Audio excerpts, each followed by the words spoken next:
आपकी जो नीतियां हैं वो किसानों को डुबाने की नीतियां हैं। किसानों के लिए नीति बनाइए, नीतिगत नीति बनाइए, एमएसपी पे बात कीजिए, लागत मूल्य निकालिए, तभी इस देश का किसान समृद्ध और सुखी होगा। चाह क्या रही है किसान को डुबाना, कुल मिला के डुबाना। 85% किसान है, किसानों को कोई सूद भी कोई भी ले रहा है, कोई सरकार नहीं ले रही है। किसान मर रहा है, सरकार क्या कर रही? किसान तो सब ऐसे ही मर रहा है, तो इतने मरे। अभी जो सोयाबीन के भाव है उससे संतुष्ट है आप लोग? नहीं। सरकार कहीं ना कहीं दबाव में काम कर रही है और किसानों के साथ धोखा हो रहा है और किसानों की आर्थिक स्थिति बिगड़ रही है। विरोध चालू हुआ तो पहले दालों का था, उसमें से दाल हटाया गया, टैरिफ पे कम किया गया, हर चीज में उन्होंने संशोधन किया, तो कहीं ना कहीं दबाव है। केंद्र सरकार ने अमेरिका के साथ ट्रेड डील की है सोयाबीन पर। इस सोयाबीन की ट्रेड डील से मध्य प्रदेश के जो किसान हैं, सोया उत्पादक किसान, क्योंकि मध्य प्रदेश को सोया प्रदेश कहा जाता है, और सोयाबीन के जो किसान हैं वो काफी नाराज हैं। उनकी नाराजगी की क्या वजह है, ये हम उनसे जानेंगे। हमारे साथ किसान हैं। फिरोज जी, ये बताएं कि जो ट्रेड डील हुई है सोयाबीन को लेके, इस पे क्या कहेंगे आप? जो ट्रेड डील हुई है अमेरिका के साथ, भारत सरकार ने एक दबाव में की है, और भारतीय जनता पार्टी के जो कृषि मंत्री जी हैं, शिवराज जी चौहान, जो मध्य प्रदेश के मुख्यमंत्री हैं, उन्होंने किसानों के लिए पहले काम किया था, लेकिन वास्तविकता वो भी जान रहे हैं कि इस ट्रेड डील से किसानों को बहुत बड़ा नुकसान है। आप अभी देखिए, सिर्फ ट्रेड डील चालू हुई है, उसमें सोयाबीन का आप लीजिए, सोयाबीन का तेल अमेरिका देगा लेकिन सोयाबीन नहीं खरीदेगा, और जैसे ही ये चीजें हुई और सोयाबीन 3 दिन में 1000 रुपये नीचे आ गया, तो इससे सीधा नुकसान किसानों को है। भाई, आप तेल मंगाइए लेकिन सोयाबीन तो भेजिए। अगर सोयाबीन नहीं भेजोगे तो किसानों की आर्थिक स्थिति कैसे सुधरेगी? आखिर में किसानों को सोयाबीन छोड़ना पड़ेगा। इससे हर फसल में होगा। तो आप उसके बाद यहाँ पर का व्यापारी है वो टैक्स देगा, अमेरिका से जो माल आएगा टैक्स फ्री रहेगा। तो दोनों चीजों में व्यापारी को भी नुकसान हो रहा, किसान को भी नुकसान हो रहा। तो आपकी जो नीतियां हैं वो किसानों को डुबाने की नीतियां हैं। किसानों के लिए नीति बनाइए, नीतिगत नीति बनाइए, एमएसपी पे बात कीजिए, लागत मूल्य निकालिए, तभी इस देश का किसान समृद्ध और सुखी होगा।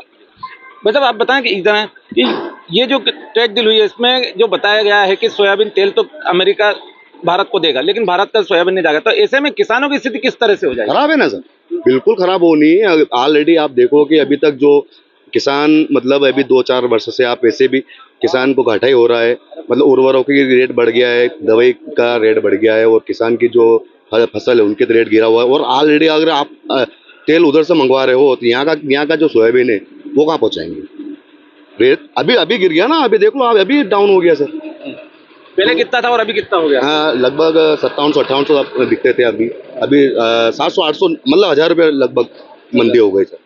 इससे ये आप इतने कम भाव में अगर सोयाबीन होगा तो क्या अगली बार आप लोग सोयाबीन की फसल बोना पसंद करेंगे? नहीं सर, मुश्किल है। और बोएंगे क्या? दूसरा भी क्या बोएंगे? अब गांजा बोएंगे तो गवर्नमेंट डाल देगी अंदर। मतलब गवर्नमेंट चाह क्या रही है किसान को डुबाना, कुल मिला के डुबाना। अब देख लो इन्होंने क्या समझौता करा है, क्या करा है ट्रम्प साहब से, हैं? पहले 3% जो लगता था वो अब 18% पे आ गया है। पहले 50%, 18%, और 18% में वो उत्सव मना रहे हैं कि हमने 18% कर दिया। मतलब किसानों के लिए कुछ भी नहीं है सर। 85% किसान है, किसानों को कोई सूद भी कोई भी ले रहा है, कोई सरकार नहीं ले रही है, कोई केंद्र भी नहीं ले रही है। बस ये तो इनके मजे कर रहे हैं सर। किसान दुखी, आप किसी किसान से पूछ लो सर, किसान कोई सुखी नहीं है। पार्टी विशेष कुछ बात आप ये बताओ कि क्या बोलते हैं, ये जो जिस तरह की डील हुई है और सोयाबीन की फसल को लेकर, क्योंकि मालवा और मध्य प्रदेश ये सोयाबीन उत्पादन में काफी अग्रणी है, यहाँ के किसान सोयाबीन की फसल बोते हैं। अगर ये इस तरह से भाव कम हो गए तो क्या अगली बार किसान लोग ये सोयाबीन उत्पादन करेंगे? नहीं करेंगे, और गांजा बोएंगे, सोयाबीन नहीं बोएंगे, गांजा बोएंगे। वो तो अवैध हो जाएगी खेती, लेकिन अपन अवैध क्या? तो न्यू भी अवैध ही होना है। किसान मर रहा है, सरकार क्या कर रही? किसान तो सब ऐसे ही मर रहा है, तो इतने मरे। अभी जो सोयाबीन के भाव है उससे संतुष्ट है आप लोग? नहीं है उससे सर। इससे पहले भी संतुष्ट नहीं थे, इससे पहले भी कोई विशेष भाव नहीं था सर। अब डीएपी के रेट देख लो, यूरिया के रेट देख लो, खाद के, और उत्पादन बहुत कम आ रहा है सर। और ये फंगीसाइड 3-3 बार फंगीसाइड डालना पड़ रहा है हमको। उसके बाद भी सोयाबीन मेरे को 60 किलो भिगो हुई है, मेरी 1 बीघा की 60 किलो उत्पादन आया सर मेरा। क्या कमाऊंगा, क्या करूंगा? अब डालने के लिए मैंने कर्जा करके लिया है। ये सफेद आ गए सर इस 2-3 साल में। कुछ भी नहीं हो रहा है सर। रियल बताइए, मतलब कोई मैं भाषण नहीं दे रहा हूँ, रियल जो मेरी व्यथा है, किसान की व्यथा मैं सुना रहा हूँ सर आपसे।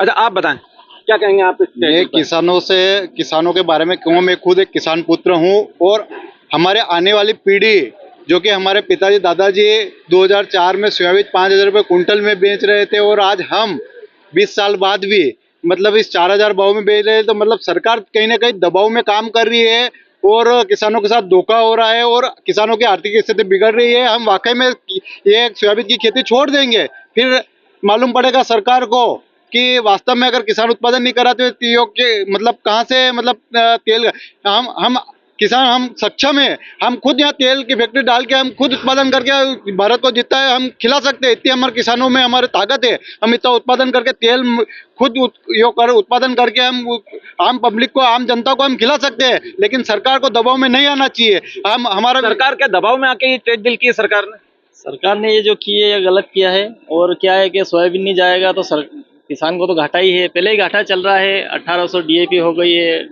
ये खरपतवार मतलब सभी महंगी हो गई है। यूरिया 500 मिल रही है, पर क्या करो, कुल मिला के सब घाटा ही है। हाँ, ये बताएं, ये जो ट्रेड डील हुई है, क्या ऐसा लगता है कि इसमें कोई मतलब सरकार ने दबाव में आके अमेरिका के साथ ये ट्रेड डील की है, जिसके कारण अब पूरा विपक्ष और ये सब जो कह रहे हैं कि जो आरोप लगा रहे हैं इस बिल्कुल ट्रेड डील दबाव में हुई है। विरोध चालू हुआ तो पहले दालों का था, उसमें से दाल हटाया गया, टैरिफ पे कम किया गया, हर चीज में उन्होंने संशोधन किया, तो कहीं ना कहीं दबाव है। आप जब कह रहे हैं कि रूस से तेल नहीं खरीदोगे, अब डीजल नहीं खरीदोगे, ये फिर डीजल के भाव बढ़ा देंगे, बोलेगा अमेरिका डीजल दे। जब डीजल का भाव बढ़ेगा तो खेती में फिर लागत मूल्य बढ़ेगी। लागत मूल्य तो काम करने का आप ट्रेड डील कर रहे हो, फर्टिलाइजर पे कोई बात नहीं कर रहे हो, पेस्टिसाइड पे कोई बात नहीं कर रहे हो, जीएसटी पे कोई बात नहीं कर रहे हो। किसानों की लागत मूल्य अगर आप निकाल कर उसका उत्पाद मूल्य करोगे तभी किसान सक्षम होगा। आपका सोयाबीन अगर 6000 से नीचे बिका तो किसान को कुछ नहीं मिलेगा। आपने गेहूं में सरकार में आपने आए थे तब वादा किया था कि हम 3000 रुपये कुंटल गेहूं खरीदेंगे, अरे आपने 2700 के भी कम कर दिए भाव। किसान कहाँ जाएगा? आज किसान का गेहूं 4000 रुपये कुंटल बिकना चाहिए। और भारत का किसान इतना मजबूत है कि अगर वो चाहे तो पूरे भारत का पेट भर देगा। आप सम्मान निधि सब्सिडियों की जरूरत नहीं है, आप हमारा एमएसपी दीजिए, हमारे लागत मूल्य निकाल कर हमारी फसलों का दाम दीजिए, तो हम पूरे भारत का पेट भरने का काम हम खुद करेंगे। आपको बाहर से कोई चीज मंगाने की जरूरत नहीं है। ये थे रतलाम के सोया उत्पादक किसान जो मंडी में अपने सोयाबीन की फसल लेके आए थे। इनका ये कहना है कि जो सेंट्रल गवर्नमेंट ने जो ट्रेड डील की है वो दबाव में आकर की है, और दबाव में आने के बाद ही दाल जैसी चीज को उसमें से हटाया गया, और अब सोयाबीन के लिए भी जो ये किसानों का विरोध है वो जारी है। अब देखना है कि सरकार क्या कदम उठाती है। विजय मीणा, MP तक, रतलाम।